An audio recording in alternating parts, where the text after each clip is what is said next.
Okay, this is Terry coming back to you with another video. Okay, Cree, we're going to piggyback off of the last video that we talked about.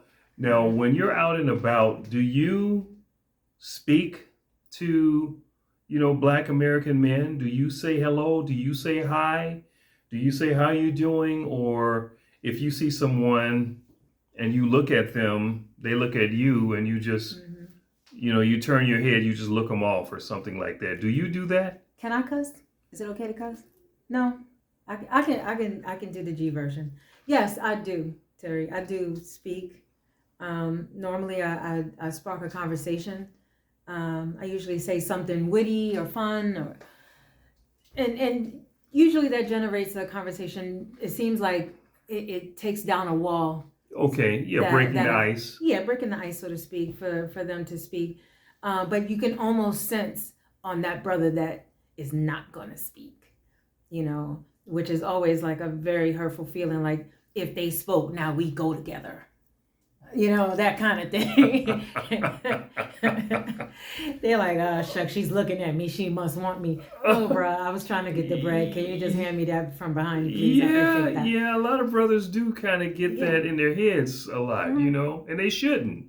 Right. Because all you doing is just being polite and you're just saying hello, And I could have my little Sunday best on. I'm trying to, look fancy or whatever, and it's almost like, oh my goodness, if I speak, she's gonna think like I want her or something, and so Yeah. I'm gonna. And they used to do it more when they felt very uncomfortable with their white counterparts, and you can almost see it in their eye, like I'm with Becky, I'm with Karen, so don't talk to me, you Mm-hmm. know, and before you even get to say hi or smile or give the traditional head nod, Mm-hmm. what's up, Mm-hmm. their eyes will divert. Yeah. Yeah, it still happens. I've seen that a few times too when I'm out and about too. If I see a Black American man Hmm. with Becky, Oh and yeah. if there are Black American women around, I Oh do yeah. see him get more chummy with Becky. Oh, You they're proud of know, their trophy. yeah, he Yeah. just get chummy, and he may even hug her or hold her tight when he see the Black woman. He just like, look at me, look at me, look at Hmm. what I got. Mm-hmm. I've Yeah. even seen that the white woman because I'm still myself, right? I'm still putting on that little sunshine. Hey, how you doing?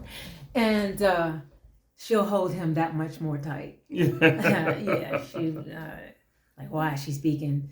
She's looking cute and she must be trying to get my man. It's like, oh no. Again, I'm just trying to get the bread. Can you scoot over so I can get the bread behind me, please? But you probably could get her man if you wanted to get her man, if you wanted to, maybe. But if he doesn't want to be wanted from me, like he doesn't want me, he wouldn't be winning. It seems like he wouldn't. He doesn't even feel like it's a come up to Mm-hmm. be with a woman, a black woman, or a woman like myself. No, That's sad. mm-mm, no, it is sad.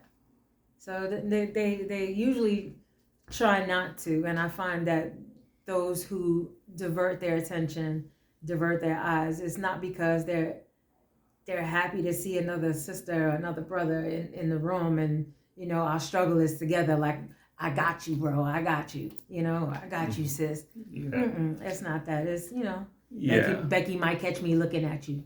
And then a lot of the Black American men that I see that's Mm-hmm. with Becky, these are not beautiful looking Beckys.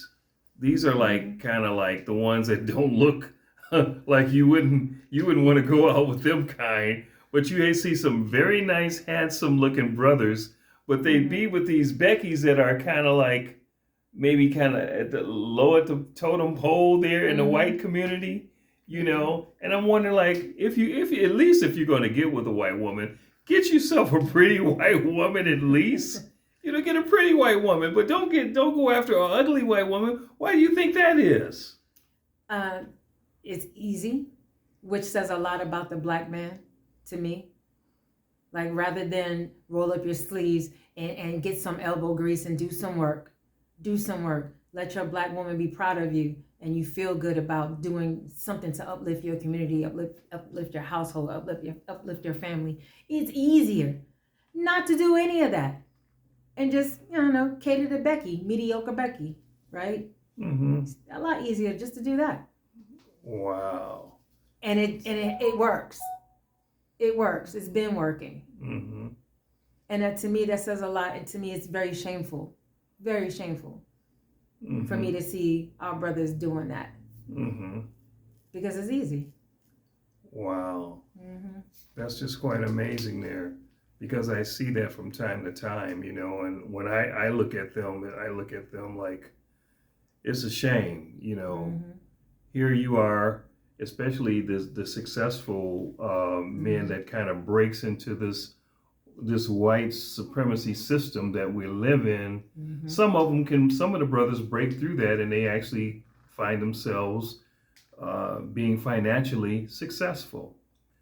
Now, wouldn't it be great if they can actually just transfer that wealth into the black community with a black woman and creating generational wealth that way? Absolutely. But you see these black basketball players all the time. Mm-hmm. When they get ready to retire, Becky is getting ready to get half, and he's getting ready to leave, and it's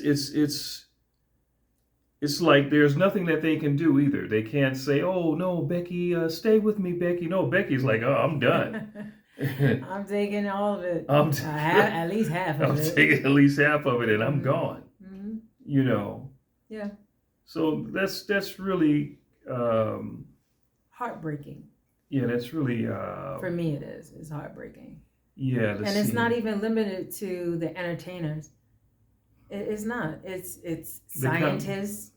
It's doctors. Yeah. It's lawyers. Whomever. They all abandon black women. Oh, okay. Even us intelligent, professional black women don't stand a shot. When they get their success and their ducks in a row, it's great. I'm proud of them. Absolutely.